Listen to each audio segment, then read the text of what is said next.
안녕하세요 and welcome again everyone. So for today, we will break down the sentence the teacher will teach Korean language into bite-sized Korean. But to understand this sentence more, we will only use the informal polite form. So in Korean, the grammar pattern will be the teacher plus the topic marker particle plus Korean language plus the object marker particle, and finally, the simple future tense form of the verb teach. So, here is the complete sentence in Korean.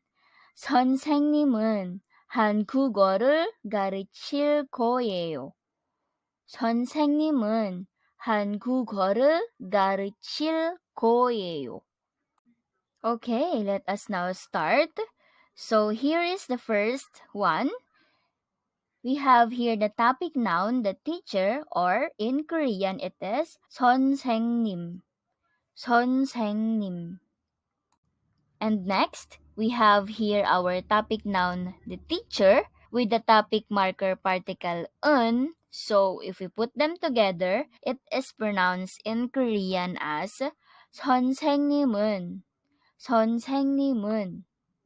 And the next one, we have here our object noun, Korean language, or in Korean, it is pronounced as 한국어. 한국어. And now we have here our object noun, Korean language, plus our object marker particle, 를. So if we put them together, it is pronounced as 한국어를. 한국어를.